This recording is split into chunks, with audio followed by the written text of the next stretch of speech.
7-pound smallmouth. No. And they made him fillet it. Dollar smallmouth. Dollar smallmouth. Welcome back to another episode of the MODCast. I love that intro. Not another smallmouth. I like that. So, got a good show for you tonight. Y'all all know my awesome producer, the big fish catcher, Eddie. Eddie, say hi. Hello, folks. We already had this discussion about that name. So Big y'all Fish go Eddie? back. Y'all go back and watch the podcast with myself and Randy Conlon.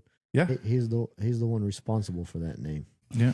Big Fish Eddie. Yeah. I don't know why he gave it to me, but hey, we'll roll with it. I don't know if I said this, but this is episode number 7. Yeah. This is Something episode like that, number yeah. 7. And tonight we got Dayne Koberger, who has won the AIA with 16 pounds. So, Dayne, I really don't know anything about you. So let's just start there. Where did you grow up, and how did you become the person that you are today? Well, I was originally born in Green Bay, Wisconsin. I lived there for 7 or so years, and then I've lived all over the country. I've lived 6 different states, but I grew up most of my life in Fort Worth, Texas. Living down there, and then I didn't fish at all really before then, but I was all football, baseball, played tons of sports. My 8th grade year, I tore my ACL playing football, got a surgery, did a full year of rehab. Then by the time I was cleared to play, it was baseball season, so my first baseball game back, I re-tore my ACL. So that's when the doctors were like, okay, sports are kind of over for you, so I had to find something else, and a lot of my buddies fished, so I kind of just started picking up on bass fishing, pond fishing, going around, and that's kind of just where I got started. So your dad,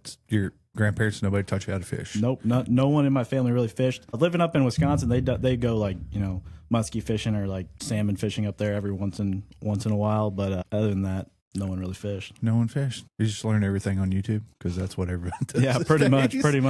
Learn everything on YouTube. I will say, when I lived in Texas, my neighbor, or I guess 2 houses down, he fished a lot. He was kind of the guy that taught me a lot from what I know, but mainly it was just YouTube and going out there and doing it myself. And you are going to college right now at Drury State? Is that what they call University, yeah, Drury University. Drury University. What are you going to college to be? So right now, I'm about to start my senior year. I'm a double major in business economics and marketing management. That's a great place to be in, because you being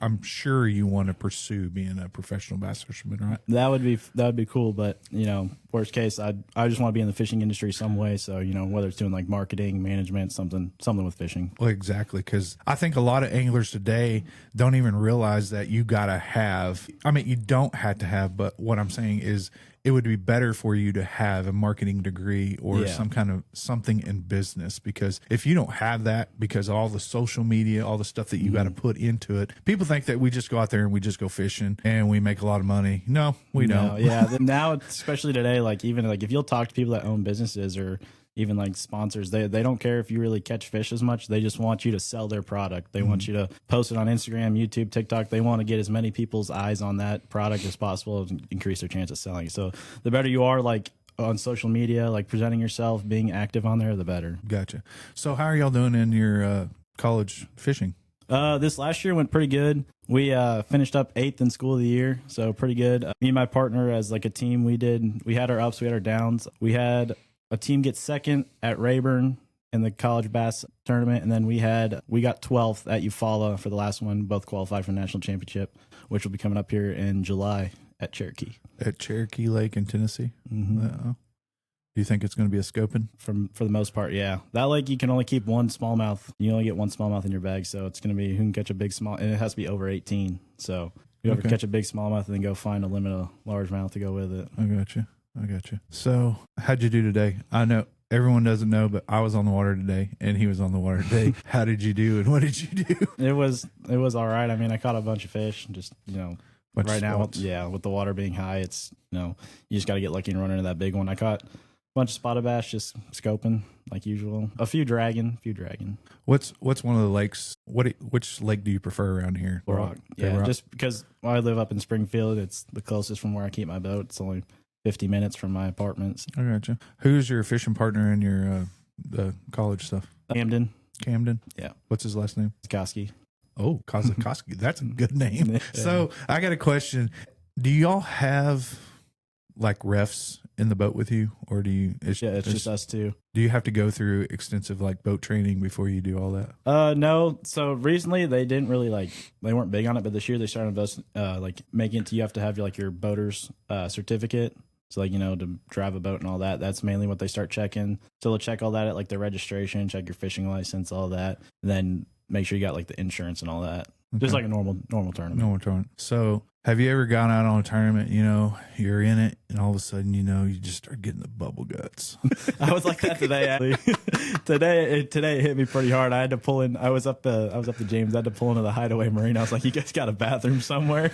Dude, I shout out to Kit Lugo. He was my co-angler one time and we were fishing the Toyotas and all of a sudden I look at Kit and I was like, dude, I'm sorry. You're going to have to come from the boat. He goes, we can't get out. I was like, I know. We can't get out. I'm going to the back. I'm going to the back. I did a Matt Robertson right off the bat. Yeah. I felt bad because I pulled into Hideaway because I forgot some waters and drinks this morning. So I pulled in there. I was like, I'll just grab something to drink. And I came back 20 minutes later and they're like, you're back. I was like, you guys got a bathroom? That's what a lot of people don't understand out there on the water. A lot of the questions I get sometimes is like, hey, how do you go to the bathroom out there if you got to really go? And I'm like, yeah, you just lay it over. Yeah. If it's number one, it's no problem. If it's the other one. But anyways, let's, what's your favorite moment this year in fishing? Probably definitely so far that AIA or probably the college bass at Eufaula. Because that was the last event of the year, and we had to qualify, or we had to get 10th place or higher out of 250 to qualify for a national championship. So that was pretty cool. And both of those days were cut short due to storms. The first day of that tournament, we had 2 fish for 8 pounds. I'd caught a 5-pounder the first 5 minutes, and then a 3-pounder later on in the day. We only had 4 hours to fish because they let us go at noon. So we had 8 pounds, and we were like, okay, we need 16 or so to get back up into qualification. And day 2 rolls around, storms. We thought they were going to call it. They said there was a break in the storms. They said if that storm hadn't broke up for the 30 minutes it did, we would have canceled and we would have been screwed. So we got lucky to go out that day. Was that in Eufaula, Oklahoma? That was my first time there, and it was tough. It's dirty. Yeah, we caught them dragging a small finesse jig. Just so slow. A lot of people fish that first entrance coming in right there. There's a lot of smallmouth that as soon as you blow out there, a lot of people just post up right there as soon as they come out and just fish that. They'll catch 5 right there. You got to be one of the first 10 to get there, because if you don't, they reproduce right there. It produces fish every day. So, but how about you walk us through, AIA, your day, your morning. Tell us everything, what you threw, what was going through your mind, all those things. Well, so we didn't originally plan to fish the IA. The guy I fished with, Hunter. Shout out to Hunter. Yeah, shout out to Hunter. So he just called me. I was like, hey, you want to fish the AIA this week? And I was like, yeah, sure, why not? So I went out a Wednesday and Friday and practiced a little bit, just, messing around. I just went fishing like normal. And I didn't catch anything great. Just normal table rock how it's been with the water being so high. You catch a bunch of spots and you just got to find that one bigger bite. So we kind of just went out Saturday morning of the tournament and we just went fishing, to be honest with you. We started on a point up to James and caught a limit right away. And then, at noon, we still had 10 pounds of spots. So, 10 pounds, then noon rolls around. We were fishing this one spot, just scoping with a 5-inch Sakamata shad and caught a 4-pound smallmouth. And then around 2 o'clock, caught another one, and we had upgraded somewhere in the middle of the day with another 3-pound spot. And we had 3 close to 3-pound spots and 2 4-pound smallmouth. And we came back in with 16.5 pounds. Like, all right, we'll get out of here with a check, because, you look at all the names that are fishing the AIA. You got Cody Huff, you had Marler, Jacob Wade, all those guys. You're like, okay, someone's going to crack at least 20. So we had no intentions of winning that at all. Really? Cody Huff was in it? Yeah, Cody Huff was there. My gosh. At the point when I was sitting in the weigh-in line, there was 8 people behind me, and he was one of them. And I knew Marler had weighed in, and they were all 12 pounds or so. And when I went up and he said 16.5, and he said new leader, and I was like, there's only 8 people. And the only guy that I thought behind me that maybe was able to beat me was going to be Cody Huff. I bet he was jacking a spoon. I had no idea. He said, I was standing right across from him at the bump tank, and he said he had 15 to 16. I was like, that probably means 17. Yeah. So what did he end up having? I think he had 15.5. Oh, so it was close. Yeah. So y'all were just throwing a minnow around, catching them around. Minnow, and then we pulled up on this one point, and it was just loaded with spots. It was cast after cast. James. It was just cast after cast for 30 minutes with a spoon, a crankbait, minnow, whatever you threw at them, they'd eat. But you couldn't get anything over 2 1/4. Yeah. So did y'all end up going up the lake, like to Kimberly? No, so we stayed in the James, and then we fished around the mouth of the James, and that was it. That was it. Did you fish that island right there by the James? Oh, we pulled up on it for like 30 seconds, caught one small one, and then left. Okay, gotcha.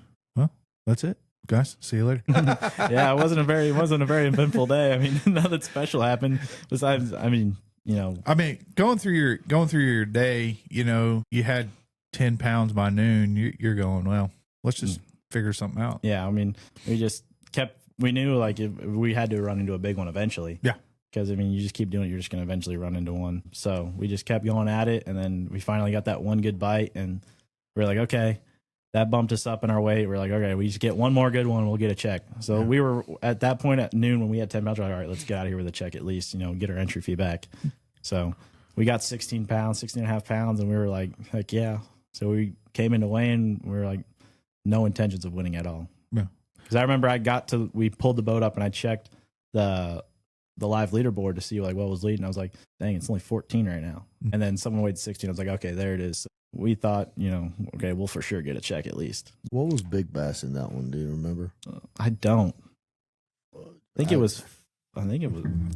had to be in like 4 pounds. I would think it'd be like 4 or 5, something. Yeah. Yeah, the weight's been sucking here on table clear. Even the night tournaments. The night tournaments usually are like taking like 20. They've been like you get 12, 13. Like you've been doing pretty good. Yeah, we got the first one with me and my son fished. We had 7 pounds and we got 3rd place. Yeah, that's insane with 4 fish. And then the second one, we had. What did we have? I think you had like 10 or 11, 12. 11? Yeah. 11 something. Was where your son caught that 4-pounder, wasn't it? Oh yeah. You had like 12 something. I posted that thing on my YouTube channel, so I'll check it out. Yeah, I know when the water, like a couple months ago when the water first came up and they just got to the bushes, you can go catch them in the bushes really well. And that's how I won the first shell knob, or I guess the first one I fished, the first shell knob Wednesday night or doing that. We had right at 12 pounds and won that. And then ever since then, it's been taking still like 12 pounds, but normally they take like 15 at shell knob. And then normally like the Mill Creek's takes like 20. Everyone last year almost took 20. I won one. It's been taking 3 weeks ago. Nice. Yeah, last year whenever we came in with 20 pounds, we didn't think we were going to win it. We knew we had a chance. Yeah, we knew we'd get big fish for sure. Yeah. We got beat with an 840 and something. Was that y'all too? Yeah. Yeah. That was me and Dayne last year. The funny thing about that is my boat, like I lost my engine literally that Sunday. I'm not working no more. No, not that Sunday. That Saturday before. I think I was out fishing and he sent me a video and I opened the video and he goes, you think insurance will cover engine gone? I was like, there's no way you just lost your motor in the bottom of the lake. Did that thing kick back on you? Did it just come off? That thing came off. Gone. Have they got the engine from the bottom of the ocean? No, it's on the bottom, dude. It's on the bottom of Stockton, like on the bottom. You guys want a 250 Pro XS? Pro XS Optimax. There's one in Stockton. Across from the state park marina. I'm sure the insurance paid for it, right? Yeah. $20 recovery fee. Oh no, it's not $20. You get it, you can keep it. Yeah, you get it, you keep it, whatever. At this point, probably catfish living in it by now, but there's probably a 4-pounder living in the. No, I don't know. I was over like 70 or 80 feet of water, so I don't know if there's. Who knows actually? You just never know. Yeah, that was like I lost that engine on Saturday. I was like all bummed out, freaking thinking I'm never gonna be able to fish again, because I can't afford another engine. And then this guy, I was in the store telling the story to this guy. He's like, "Hey, you want to fish?" And this was a Wednesday. I was like, "Come in," and hey, he's like, "You want to fish tonight? Why not?" So we go out, fish, and freaking wreck them. We didn't catch the big ones until like we caught it with 30 minutes to go. Yeah. That big one. I remember it was. And then you caught another. 4-pounder. Yeah, or so. right after. It was like literally next spot. Like we moved not even 50 yards. I just remember he hooked the fish. I don't night fish a lot. I mean, I started getting into it this last year, but I had no lamps or lights on my boat or anything. Yeah. I just remember him. He's like, "I think it's big." And I got the net out there and I'm just like holding the net and I just hear it splash. I'm like, "I think it's a catfish." I scoop it up.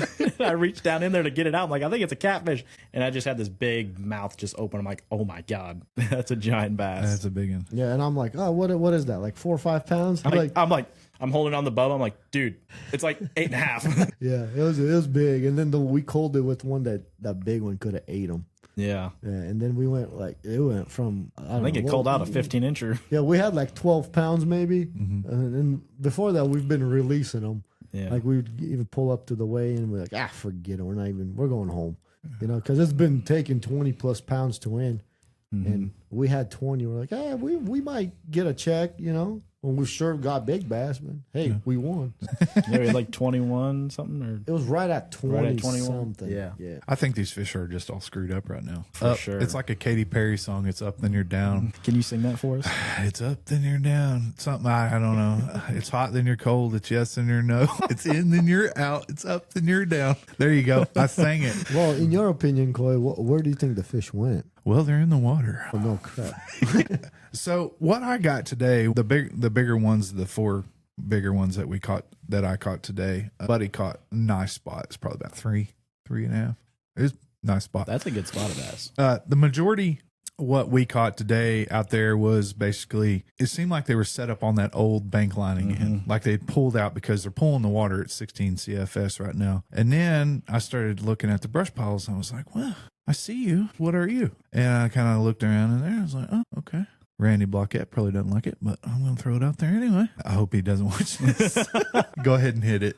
But anyways, we were just sitting out there and I threw my PB&J jig out there and sure enough, bumped it up over the top. She saw it come over the top of the brush pile and she come right out after it. And I said, oh, you got that. And I got her. So would you prefer to throw a jig in a pile or a minnow? Tried the minnow.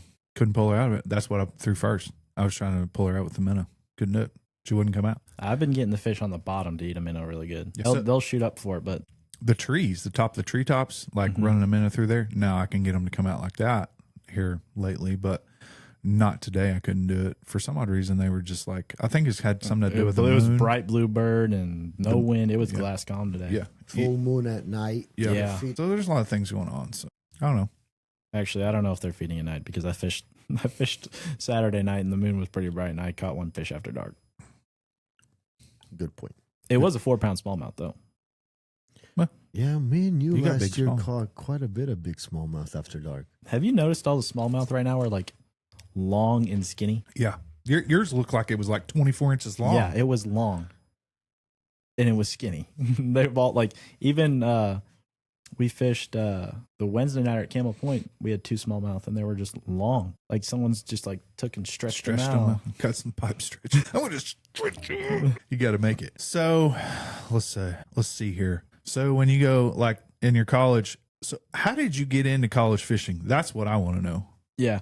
So I fished kind of like everybody, you do high school. So I did 2 years of high school in Texas. Were you good in high school? No, I sucked. Okay. Well, least the first 2 years of my high school was like I said, I started in high school. So my first years, I kind of was like figuring everything out. Like we had a 2017, my dad, I'm thankful for my parents. He got me a boat. We got a 2017 Z20 at the time and it just had like this normal trolling motor. It wasn't even like a Fortrex or anything. It was just the normal trolling motor with 2 Humminbird graphs. So, I mean, just one we had 2D and a map in the back and that was it. So like I had no idea how to fish anything offshore. I fished the bank. That's all I did. I remember our first tournament was on Lake Louisville and we started on this spot and it was just like a riprap bank and I was throwing a jig. I was throwing a half-ounce jig on a spinning rod. Oh boy. Like I was fresh, new to You were fishing. fresh. Yeah. And I caught our first keeper. It was probably like I don't even remember. It might have been like 2 or 3 pounds. And then it just started downpouring, like lightning, everything. And we go to this bush line and I was throwing a spinnerbait. I was throwing a spinnerbait on a bait caster. So I wasn't throwing that. Yeah, I upgraded there. Caught a 5-pounder. I was like, dude, I don't know if that's big or not. Yeah. I don't know if that's like real big. I remember my dad, it jumped. He's like, that's a 10-pounder. I'm like, I don't know if it's that big.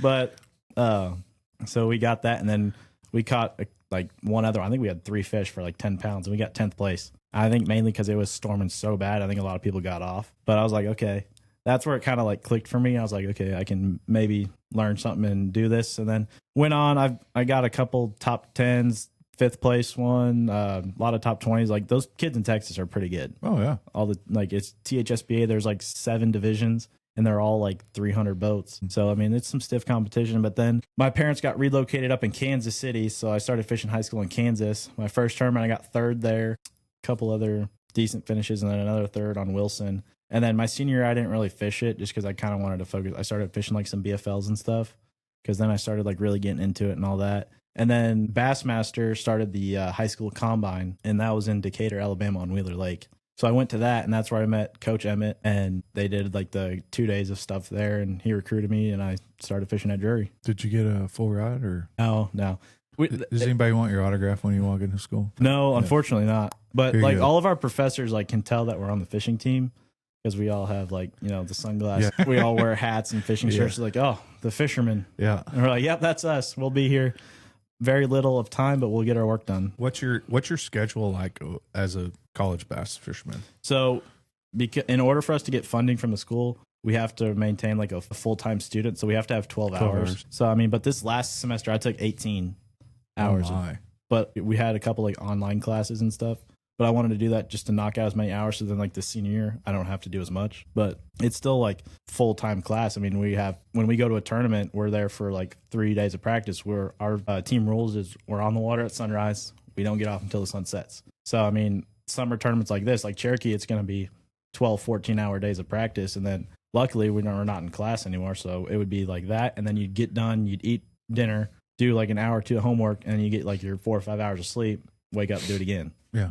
And then you add on all the travel time too. Yeah. I played college baseball, so I only did like 13. I think I had to have like 12 hours, but I was only like doing like 13, 14 hours. And I was like, not doing this next semester. I can tell you that because I was playing ball Monday, Tuesday, Wednesday, Thursday, Friday, Saturday, Sunday, and it was miserable. And with all the extensive weight training and doing all the stuff, and then you have ball games all the time, and it's just like, it's a full-time job. Oh, yeah. So I can imagine, being a bass fisherman in college, it's a full-time job. So all you young bucks listening to this, there ain't no freebies. You have to get to work. And it takes a lot from our professors too, because they don't understand, like a lot of them, like some of them start to understand it, but a lot of them don't understand like what all goes into it. Like all the tackle prep, all the time on the water, like everything that goes into it. They just think we're going out there with a fish and a bobber and a worm and hoping something hits it. Yeah. So, That's their fishing. Yeah. But they start to understand it, and probably catch any trout recently. Sorry, professors. You guys ever keep them and eat them? No. But yeah, they've been pretty cool with us recently this last year, allowing us to do it, and then make sure we just keep telling them when we're going to be gone so we can get our work done, and they'll give it to us ahead of time so we can work on it. When do you start practicing for the NCAA For championship? the July. Jeez. Yeah. It's coming up pretty quick. Why in the heat? I don't know.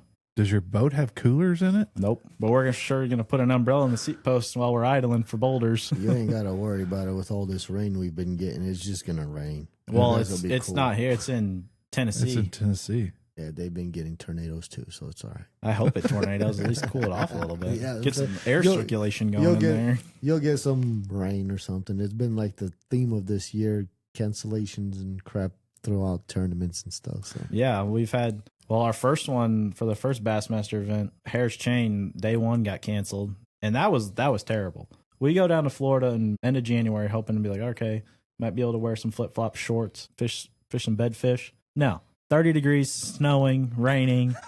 Like, it doesn't make any sense. And you didn't bring any of that, did No, you? no. I brought my bibs and a sweatshirt. And I was like, just in case it rains. I was not preparing for 30 degrees in Florida. it was kind of funny because he was down there sending me pictures that he's all bundled up. And I'm sending him pictures of largemouth mirror catching it in a hoodie here. Yeah, I'm like, this is dumb. That's funny. Well, what else? You got any other questions, Eddie? Yeah, about the college thing, like how you got recruited. Say people don't know coaches and whatnot, right? Say there's a high school senior or something that's wanting to get into it. Like how would they go about it if you know the avenue? Definitely try to go to that Bassmaster High School Combine. That's a great way because there's a ton of colleges that go there, and all the coaches will be there. So you can literally, they have a time where you just walk around. You'll meet all the coaches. They'll talk about like your schoolwork, what's it like fishing for that team and all that. So that's kind of the main way I went. Or even just like pick a few schools that you're interested, go take a tour, meet the coach. So that's how, another thing, I talked to Rick at the Combine, but then I scheduled a tour, like a school visit with him. that's where I really got to like talk to them more, see the campus, see what life's on the school is going to be like to make sure you like it. And I mean, I fell in love with it right away. Do these kids need to have like a good profile? It definitely helps. I mean, mine wasn't honestly the greatest coming into it, but like knowing that I had the mindset that I wanted to do it and that I wanted to, you know, continue doing it was great. Just a lot of social media, be active on social media. You got to catch a little bit of fish every now and then, but those are two main things. And just, you know, good schoolwork. A lot of like our school is schoolwork focused. Like we want to get our schoolwork done and we want to make sure we keep our grades high before anything. Do you got any tutors? We do. Yeah. I've gone to a few. You're going to a few. What's your worst subject right now? Well, last year we had I had what was it, macroeconomics. Really?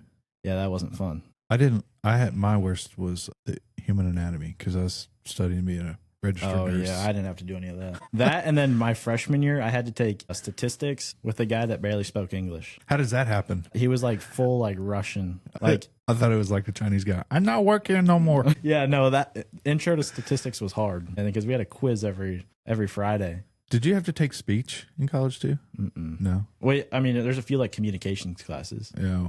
I think that's a big part, right? Too. Yeah. To be a good speaker and good announcer. I'm a horrible annunciator. Is that the word I'm looking for, Eddie? You're asking the wrong person. Okay. I have no idea, but We're just a bunch of redneck hillbillies, right? there Yeah. you go. There we go. Yeah, That's pretty what we much. do that. That's okay. Hey, and there's a bunch of redneck hillbillies watching us, so thank you guys. Yeah. I did take one class that helped a lot though. It was integrated brand management. So it was all about like building your brand as a person. But like our whole like semester was like we got to build an Instagram profile or something. But I asked like before if I could use my fishing, like my personal Instagram and just keep building off that. So it made us like, in order to pass class, you had to post like 2 to 3 times a week, like something new about like what goes with your brand. So it made me go like make fishing content and post it in order to pass the class, which I think helped really well. Yeah. My wife, God bless her soul, she's been helping me through all this stuff again because she's really good techie. She's like, you got to put hashtags on everything. I was like, what? Yeah. She's like, hashtag Branson, hashtag Table Rock Fishing, hashtag Adventure Fun. Yeah. And Because that's how you're going to reach a brand that, or people that might not be like fishing, or somebody that's coming down to Branson. Yeah. That's how you're going to, if they want to like, hey, we want to go take a fishing guide, they'll see hashtag Branson. Here's Coy to go fishing with him. I never knew that. I just found that out. She's like, yeah, you need to start doing hashtags. So if you're in the YouTube thing, like I am, or whatever, start using hashtags so you can get your name out there because I wasn't doing it right. It's all right. This week's been slow for me. It's going to start popping off. I can feel it. I hope so. It will. It's getting slow, but It takes time. It takes time. It's my first year doing this, so guiding. So Oh, well, yeah. If it's your first year, it's going to. yeah, I've had a lot of trips, but this week was I've had no phone calls or none, but it's okay. I'll give you a phone call. Yeah, you better. What do you mean? I called you. I know. I'm working on some But things. I'm calling not to go fishing. I'm over here trying to get where multiple times. He went there today after he saw the video. I actually had to work, like, since it hasn't been raining for the last couple of days. We've actually been hard at work, so I don't get to fish as much. I fish during the rain. So. Really. And guys, if you ever need a deck, Eddie, No decks. he builds. He's like, no. But Right, anyways. right now we're so far behind that I'm actually not taking new clients right now That's until I'm. That means you're back busy on. ish. Yeah, it's just if not the rain, we would have been all right.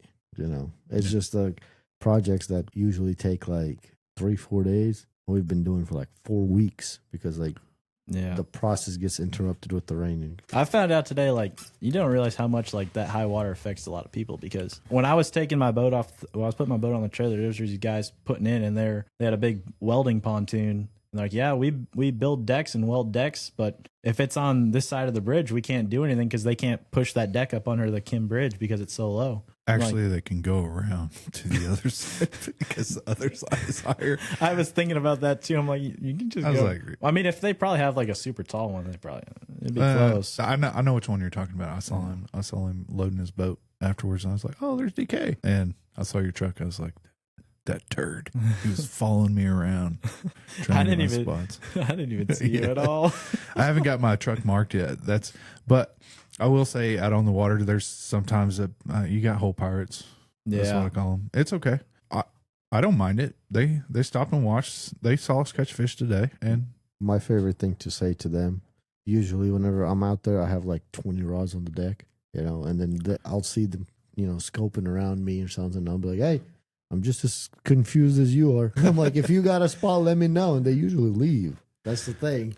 But sometimes you'll meet some characters out there. That's for sure. I've usually just been attracting a lot of wake boats. Like everywhere I go, I feel like there's just like 4 more wake boats adding. I think I'm sorry, I'm going to have to say this, and I know I shouldn't say this, but it's like I was on a point catching I thought were bass, and they were 3-pound hybrid. So you know where Kimberly Port is, right? Go straight across where the islands are, where there's that little gap, where that big long tapering point comes out. I was fishing that, and I thought it was bass, and I kid you not, I almost saw 5X. Bass boats were coming within 20, 30 feet of me, hauling butt, and then here comes a family of pontooners coming across this way, and they can't see because I'm like there, and you can't see coming around that point anyways. Mm-mm. People need to understand that when you're fishing a spot, look, I get it. You want to show off your boat? I know what boats look like. Yeah, I've seen a lot of them. I know what your pontoon boat looks like. Just go 300 feet around me, or if you're a bass boat, go 400 or 500 feet around me, whatever you want to do. And if you're a wake boat, just stay far away. It's the same thing with that first long point up to James, like right before Ants. Yep. People always cut that first buoy, but I know people that'll hug that bluff wall coming out of Ants and do the same thing. And if they're coming, I'm surprised there hasn't been an accident yet. I fished that wall. There's a lot of smallmouth on that those points just right over there. There's quite a bit. What do you think? What do you think one of the biggest mistakes that college anglers make today, like trying to prepare and trying to get ready for a tournament? What do you think? What's the biggest mistake, basically? What do you think? I think a lot of them just think they're going to go out there and scope every tournament. Mm-hmm. As much as it does good, there's been multiple tournaments this year where we've done better not scoping. Like we got 12th place dragging a jig. It's not a big scoping place, but I know people will go out there and scope all the time, still catch fish. But I think a lot of the college kids aren't able to adapt and change, like go do something different. They're not able to slow down. Yeah. I don't think they can. A lot of them keep their trolling motor on 10. They just go down with a minnow in their hand. The more people can be versatile and fish shallow, they can fish deep, they can do everything in between. I think the better off they are. Well, see, I think that's what makes you really, really good as an angler, because you had to learn from the bottom up, because you never had no live scope. You had to learn bank transition, channel swings. You had to learn all that stuff just using 2D and side imaging. Am I right? Yep. And then you probably didn't pick up live scope till when? I think I got it like 2020 or 2021. No, 2021, because I got it on the boat I have now, and we got that boat new, and that was the first time I had live scope. Really? Well, you've had to come from the bottom. Now you're here at the top. Started from the bottom, now we're here. Started from the bottom, now the whole team's here. Okay. But what I'm trying to get at is that a lot of anglers today, do they even have live scope in high school? Or did they get rid of it? I know MLF you're not allowed to. Yeah. Mm-hmm. So, okay. So a lot of these kids are just straight scoping. They don't know how to turn it off. Yeah. Right. And I think as older anglers, as me and Eddie, we're sage anglers, I guess you could say, we still make this mistake, because I talked to Eddie about it. We had a discussion about his tournament, and he's like, I just don't know when to stop from doing this to go to this, to make that switch to just turn it off. To make that switch just to turn it off and to do something different. Because if the last 3 days I'm sitting there just stroking them on a buzz bait and a jig, by gosh, that's what I'm going to do all day for 3 days. And if I'm doing that, and then when I get to tournament time, I'm like, okay, well, the buzz bait bite is not here right now. Maybe it's just a spank. And I'll sit there and toss around that jig. And then all of a sudden it's 11 o'clock and I have no fish. And I finally make the change during 12 o'clock period. And it takes me an hour to figure it out. And then now I'm out of time. So I think a lot of anglers today really need to overcome and adapt fast. Yes. That's what I like. That's for you, Wes. But I think that's what, as anglers. Yeah. I remember my first time ever fishing offshore without live scope. I had my hummingbird in the back and I had my hummingbird up front. They were linked together, and I had the hummingbird, like the puck that shoots a line on your graph. Yeah.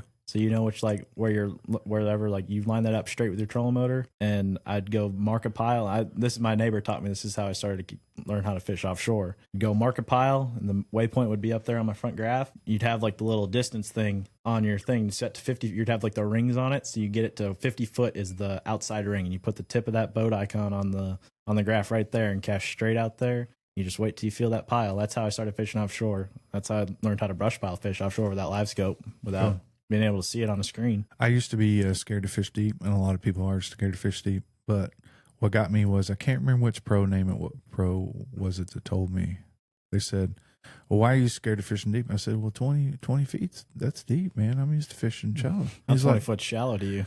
He's like, "How big's your boat?" I said, "It's 21 feet." He goes, "Are you get what I'm talking about?" Yeah, it's I was only like, it's crazy. "Oh, It's not okay. that deep. It's not that deep.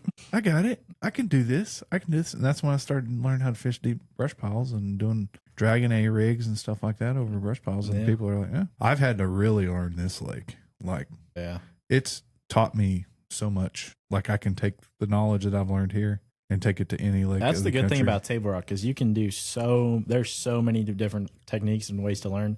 The only thing it's missing is grass. Yep. Really. And I don't want grass. I'm gonna be honest with you. I don't. Yeah. It's a little deep for grass. If You you wa- want grass, go to Tanny. Yeah, I was about to say that. You can Go go to to Tanny. Tanny if you want grass. Yeah, I don't want grass. But Take hey, that. But It's I mean, you fun. can go catch them on a jig, and catch them on a plug, and catch them scoping, Mhm. top water, like everything. You can do everything here. And a lot of people say Table Rock's dead. You know, it's not fishing well, blah, blah, blah, blah. No, it's Dude, not. you know- You can go out there and catch fish. They're Yeah. not going to be absolute I mean, it still giants. takes almost over 20. Like when the water's normal and it's stable, it almost takes over 20 every tournament almost. Well, what I'm trying to get at is a lot of people are saying, just a lot of recreational fishermen are just saying, "Oh, this lake's not fishing well." No, it's fishing really, really good. You just have to know what certain spots, techniques, how to do that. And I understand they're not on the water like us every day. Yeah. But that's why we have our YouTube channels, so that they can have that knowledge of having that. But it's fishing really well. You can catch a lot of fish. You're not going to catch a lot of major bags. I probably had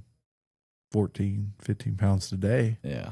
with 4 fish, but that's good. 4 fish is That's pretty good. that's actually really good Well, I caught 5 for right so now. 5. 16, Yeah, sorry. 17. No, I had 5 with probably about 14, 15 Oh, pounds. okay. That's a winning That's- bag right yeah. now. Yeah, that's still a winning bag right now. And I was consistently, when I first started here, I know this interview is about him. I shouldn't be doing this, but It's all right. We're all we're friends just talking. here. We're just talking fishing. What I'm getting at is, back when I got here and I just started seeing the weights, and I was like, man, what am I doing wrong? Because I'm only catching like 15, 16 pounds. And my neighbor comes to me and says, "Well, that's good." I said, "What do you mean? It's not good. It's taking 20 pounds." He goes, "No, look at all the weights here in the tournaments." I was like, Oh. So I wasn't fishing any tournaments. I was just trying to learn the lake. And I think a lot of mistakes anglers make today during the tournament is they got their set spots that they go to. They put the trolling motor down and they start automatically fishing. I teach people on the water lessons not to do that. I tell them, I said, "Hey, go side scan it first. If there's bait there and you start to see some fish on your side scan, go ahead and fish it." But a lot of anglers will just, "I'm fishing here," and start fishing, don't catch anything. They'll go to their next spot, don't catch anything. The way I do is like if I go to my first 2 spots and it's not the same as it's been or there's nothing there, I got to find something different. You got to move, you got to change something, whether it's bait or change like if you're on the front of the point, maybe look at the sides, or it's obviously something's got to change. So you got to change on the go real quick. You got to make that move fast. How much time we in there, Eddie? 44 minutes. All right. Okay. So what's a memorable moment that really kind of just like not a tournament, just on the water fishing? Shoot. It What- could what be about a the one- tournament, but- What about the one with you and Eddie? Yeah, that was pretty fun. Because, I mean, that was last year, and night fishing was pretty good. I mean, you'd fish a pile, it was just straight big worm and a jig. I mean, you can't beat dragging a worm through a pile and you just get a big thump. I mean, that was fun. Hold on a Catching second, I'm going to cut you off for a second. Okay, what color big worm? it was, I don't remember exactly. It was probably either plum, June bug, the normal nighttime Something. colors. Does plum work really well here? At night, yeah. Plum apple, June bug, any dark color at night. Plum apple? Okay. Mhm. I've just been throwing around. What you do is you go black to jig. whatever we're sold out of in the shop here. It's probably what they're biting on. Yeah. Because people No, will come in actually- and buy the entire peg when they start biting it. And that so, was literally me. Like whenever I remember we were going around like, We had to start going to Walmart. Yeah. Walmart would have some plum worms. Of like, dude, how many you want? This Walmart's got them. And I bought them. They're for right after I caught that 8-pounder.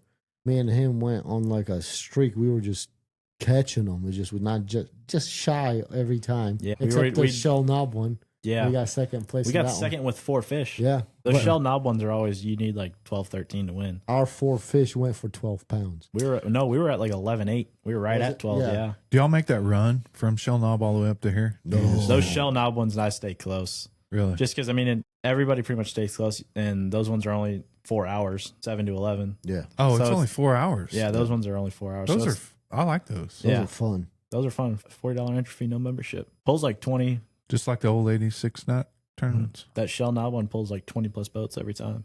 Yeah. Really? Last time I was booked 25. It's a good little one if you want to jump in it. Well, I can't jump in it this Wednesday because I got to leave for BFL. Sorry. Truman Lake. Truman. That'll be fun. Good luck. Everyone tells me that. Good luck. Good luck. Y'all are really helping my confidence right now. You know, You're y'all welcome. You're welcome, Hey, man. it's possible Truman might be fishing better than Table Rock. Yeah. It's taken 24. 24? Well, then it's Truman- fishing good. Truman's taken 24, 25 pounds. I've heard So there's is some the LOZ. monsters. Don't ask me how to catch him there because I've been Neither. there twice. Really? Me either. I actually grew up 30 minutes from Truman, but I mostly fished for crappie and stuff up there. And It's a big crappie lake, isn't it? there's a Yeah. not big. I heard it's catfish too. there's a bunch of catfish. Bunch of big catfish too. You can rip your lower unit off pretty Well, good. Oh there, yeah, too. that yeah, I'm going to knock watch- on some wood here. Yeah. I don't want to pull Eddie. No, you don't. That's not. Out That's of all not the places, lake you for did it at it. Stockton and not Truman. Well, Yeah, I'm not even going. And that was like the only. Even the insurance guy, he's just like, "Can we? What lake was it?" I'm like Stockton. He's like, he like pauses for a second. He's like, how? I'm like, I don't know. There was a root wad, and I took a left around the root wad, and didn't know that it stretched out kind of far. So There's even like some people I've heard like knocking stuff off or knocking lower units off or they're bumping their skegs at Table Rock. I'm like, how? Because you go 5 feet off the bank and it drops to 100 feet. Yeah. You got to be running real close to the bank. oh my gosh. I mean, so there's some That's my coves, worst. there's some creeks back there in Table Rock that's got some wood standing. Yeah. So, You ever like be running through a spot and you just like get chills on your spine? Like you're going to hope you don't hit something. Yeah, Lake Fork. Yeah. Oh yeah. That's Oh my one. gosh. Yeah, that and As soon as I get out of the boat lane, I'm like, Sam Rayburn. So I was on fish. Sam Rayburn. were you in the Black Forest? No. Oh wait. Well, I guess that's what you can call it. Way back there. I went way back there. Did you go under the bridge or were you on the other side? I was catching all my fish on the bridge. Oh yeah. There's 2 bridges, right? Well, if you did you take out of like the ramp by the dam? Yeah, That and went straight that way. straight like I went under the first one, and then I went way back clear to the other one, way back up in the river. like deer stand area. Yeah, I was catching some big ones, but I had to take it really slow Yeah. through all that stuff. Even like up under that bridge, that's all timber out there. Yeah, you gotta be careful. Yeah. I remember when we went there for I think it was a MLF college event and we were running that boat. There's like that lane on the right side, but then that whole field of timber on the left out there is called the Black Forest. And we were in the morning, you can get them on a good like spook bite out there, like just in the middle, just them blowing up. And then I remember we'd go all up in that timber. I remember last day of practice, me and my partner, we had a big Yeti cooler up on the front deck. And we were just sitting down. One was trolling, and we just flip a big 12-inch worm next to a stump. No hook, just a weight and a screw lock. We flip it down there, get to the bottom at the base of the stump. You feel it, boom, and your line would just start swimming off. Really? And you pulled him out. Because the day before, my partner had caught a 10, or he lost a 10 right at the boat, and he got a 7. We're like, dude, we're going to go mark a bunch of stumps. I guess there wasn't really stumps, it was standing timber. Standing timber. Yeah. And so we'd go catch him on a spook. And then, of course, tournament day rolls around, and you just look up in the sky, and there's just big cloud. Big front, you can just see a big front coming. As soon as I get over, I said it's blowing like 40. It felt like there's a video on my YouTube of it. Man. It's just waves are coming over the front of the bow, so you couldn't fish it. So it was kind of sucked. Yeah, you couldn't do that there, especially. I do know, what was it? Oh, my wife. We were fished Lake Fork 5 years ago, Big Bass Splash. Yeah, it was a 3-day event. 3rd day, she's their very first tournament. She's using a Zepco 33. She had a 5-inch rage swimmer on, 10-pounder. Oh, She had it on. It bit. She's like, oh, I got something good on. And I had a Falcon rod on with that Zipco. And she had a crowd around her and was watching. And she comes up and just does her tail. I was like, "Oh, babe, that's a 10-pounder." That Zepco 33 had no drag left in it. It zipped it out. And she's sitting there trying to crank it.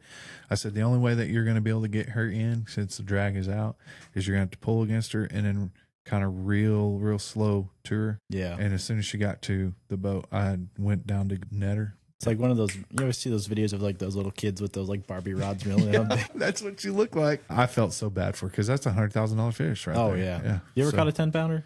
No. Biggest I've caught 7.5. 7. I've had a 10-pounder. Oh, well, yeah. I can say I've had one. I've never caught one. I was going to say, that was my next question. Have you ever like lost one that you knew was? Yeah. I remember Louisville, we fish they have night tournaments out there, but it's not like here where they go all night. It's like 6 to 9 and there are 3 fish limits. So we had pulled up the guy that I fished with. We went out there that morning and he got a 906 out of this pile and we left it alone. So we went back. First cast, I caught a 5.5. Third cast, he caught a 6. And then fifth cast, I caught another 5. So we had like right at 15, 16 pounds for 3. And then I remember like last cast of the night, it was 9 o'clock. So it was still pretty light out. And I cast this big, it was one of those Z crawl worms. So it's like the big worm, but with like the crawl pinchers on the back. Yep. And my rod just goes, it's not like one of the ones that hits hard. It's the ones where it goes, yeah. It just pulls your rod down. I'm like, oh God. Set the hook and it comes up tail walking. I'm like, oh my God. You just know it's one of those ones it's a 10 and it goes back down. I pull her head back down and he goes to scoop the net and she jumps probably from me to you. Another tail walk and the worm just goes right out. Right out. That's the worst. We still won though with like 16 pounds for 3, but that's just one is like a for sure 10. How old are you? I'm 21. You won. Dear Lord. I was going to ask him, you got any life advice? No, I'm still learning a lot. He's still learning. Hey, how old are you? 50? I may look like it, but no, not quite. No, you don't look like it. I'm just giving you a hard time. Sometimes when I see Eddie on tournament morning, he might look like he's 50. He like doesn't want to be there. No. He's like, dude, I'm tired. Yeah, that's basically it. No, the one me and you fished when our live scope died on us during the winter, that one was... that was the tournament that he's probably talking about in the morning that I'm looking groggy. Yeah, I was all bundled up and like I was dead. Like what really was what killed us? That all-nighter we fished. Low key, that was kind of fun. It was fun, but oh my gosh, keeping your fish alive in that thing. I'm done. Oh my god! So y'all started at 7? Starts at 7 and goes till 7 a.m. No, I'm out. I'd be sleeping. I remember I took a video of me. I caught a bass at like 4:09 a.m. and I was just like, yeah. Hey guys, I caught a bass at 4:09 a.m. And I just throw him back in the water. Yeah, he threw him back and he's just like, I think I'm gonna take a nap. And he just sat back there. I sat back there for a good like 20 minutes. I'm like, all right, I'm ready now. I think it was longer than 20 minutes. I don't know. I was on the trolling motor and I'm just like, what am I doing up here? You're like delirious. It's weird. Yeah. And then like whenever the sun's coming up, you're like, wait, what's going on? Yeah, and when the sun started coming up, I'm like, okay. Then we started throwing top water around docks. I'm like, oh, dude, it's morning time. Yeah, and then actually we caught a couple, but they didn't help. Yeah. I remember we weighed in, and I went out and fished for like a couple more hours just to like wake me up and like before I drove home. I went straight to church. I actually went straight to church, and then I was just... Didn't you have to play like... I did. Yeah. I did. I was fine because you started playing a different song. Yeah. Nah, it was a pretty easy song. You started playing Stairway to Heaven. Yeah, no. No, but that was crazy because the dude that won had like 27 pounds. Yeah, they take like... How is my question. I would have took a nap. Well, those all-nighters, they do like one every month or something like that, like later in the year. Yeah, and I think there's like 3 or 4 of them, and they always take like 25 plus, I feel like. I'm going to be honest with you, gentlemen. About 12:30, I'm like, well, I got 4. Going to take it to the rant. Hey, yeah, right now you might get a check with that. even if it's like 1:30 is the end of the deal, I'm like, no, I'm done. I'm just going to ease her on back nice and easy and load my boat and weigh my fish. It doesn't really hit me until like you're driving like, especially the Shell Knob, when you're on just those windy, curvy roads and it's just dark.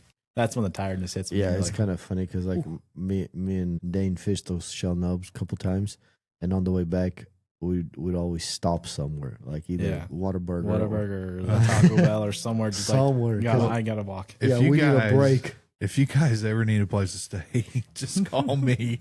My house is right there in Reed Springs. Just pull your boats in and then just call me and be like, I'm here. I'm like, okay, come on in. All right. Come on in. I'll fix your breakfast. We didn't win any money. Man, well, what's the time? We're at 57 minutes. 57 Good job, guys. minutes. All right. But yeah, Well, guys, anything else you want to talk about before we leave? No, it was Okay. good. you got anybody you want to thank? My parents, a lot. Definitely my parents, because they're the big reason why I'm doing what I'm doing, for sure. What do your parents do? They both work in banking. I Yeah. need a good banker. They're down in Texas, Bank of America. Next question. I'm sorry. We're not going to end this yet. No, you're fine. Texas Longhorns. Oh, Okay. no. Packers fan. Packers, Wisconsin Badgers, because I was born in Green Bay. Okay. Well, I'm a Boomer Sooner, so I'm sorry. That's all right. At least you're not a Longhorns fan. If I'm there, I'll root for a Texas team. Oh. But, I hate you. That's because he don't want to get beat up. next time I see you on the water, we're going to fight. Let's have life scope battles with our beams. Oh no, dude! The first time I got to see that NBT on his boat, that was something else. A buddy of mine named Brad, shout out to Brad. He's got an Icon. He's got a 17 or 16 inch screen Garmin, not an MBT, but a straight Garmin. I'm like, wow. Yeah. This is what the I only need. thing that with my 22 inch MBT is it draws so much power. Like, I almost need like 2 batteries just for it in itself, because it draws so much power. Really? Oh, don't get an MBT. No, if you like scoping and you like seeing things, definitely get an MBT. More like if you like seeing things. Period. Yeah. Okay. Well, that thing's You got bad eyes. But you need to run 2 lithiums probably. I run 1 AGM. AGM, that's right. Mhm. That's what I'm we're sure talking if about. you ran like a 16 volt, Yeah, 100 I want to amp, get a 16 volt lithium would like be 100 ideal. inch. Okay. Yeah, because I just run a normal 12 volt AGM right now. Okay. That's what I got to get for mine, because I need to see a more consistent picture. Yeah. I've We sell got the everything you need 34. right here at Modern Outdoor I Tackle. know. Everyone come in to Modern Outdoor Tackle. Outdoor Tackle. You can come get whatever you need. I am a pro staffer. He's one of those Woo Tungsten guys. Oh, yeah. No. The Woo Tungsten. Pro That was staff. back in the day. I remember my 10% discount from Woo. Thanks, Woo. Thanks, Woo Tungsten. That's what got everybody started. I missed out. He's like, what's Woo Tungsten? Yeah. You just started 2 years ago, didn't you? Fishing? Tournament fishing. Look at you now. You're doing pretty good so far this year. Still on the bottom. Oh, Nah. what'd you finish AOI for? Well, you did good in the solo pro. Was it solo pro or was it? It's still going. It's still going. How many Yeah. more do you have left? 3. 3. Yeah, I'm actually doing. No, we didn't do too bad. Our AIA, we finished 12th in AOI. OMTT, I believe we finished 11th. Well, when you 11th. put all the names like that are in those tournaments, that's pretty good. Yeah, it ain't bad. And then I'm sitting, I think, 19th in the solo series. And that's out of 100, right? That's at 100. We're like at 80, I think. 80. A lot of people ask me, why don't you fish the AIA or the OMTTs and all the solos? And I was like, I'm just getting myself ready. I was like, next year I'm coming. So Are you going to fish them next year? I'm fishing the AIAs, I'm fishing the OMTTs and solo ones. Yeah, we're gonna. Me and Dayne are gonna come after you. Okay. We'll fish the AIAs. Well- You could just hand us the check. He's the one talking. I'm not. That didn't come from me. What's a little competition? When we come in with 0 fish, just remember who said it. Nah, you won't see us coming in. That's the thing. We'll be like, Be like, Eddie, we can't go in. You were talking trash to him. We can't go talk to Coy. No. we go to the ramp. Coy's loading too. He's like, all right. Well, I guess He's like, we're in yeah, the same I already one." weighed in 22. I'm leading right now. I'll be sandbagging coming in last. I'm like, Yeah, I just got like 13 yeah, 13 pounds. That's it. on 4 with a bag. Well, guys, I think that's it for us here at the MODCast. We appreciate you listening. Go like and subscribe. Send out to all your friends and family. We got some great fishermen coming up in the future. So, like I said, go like and subscribe, and we will see you next week. Dayne, one more thing before we go. Really? Yeah, sorry. Where can people look you up? Oh, yeah. Yeah, on Instagram, TikTok, Facebook, it's all Dayne K Fishing, Yeah. Dayne K Fishing, and then YouTube, it's all caps DK Fishing. All right. And if you see him out on the water, he's in a black and red nitro. Black and red wrap nitro, Just camo come say wrap. hi. You can come up, say hi. Give I'm him, friendly. he'll give you free baits, you know. Probably not. Maybe Eddie's always asking me for baits. maybe some Zins, you know. No, he doesn't do Zins. No, it's not for me. Well, all right, guys, we will see you next week on the podcast MODCast. There you go. Sweet. And they had a 7-pound smallmouth. 7 pounds. And they made him fillet it. Dollar smallmouth. Dollar smallmouth. Dollar smallmouth.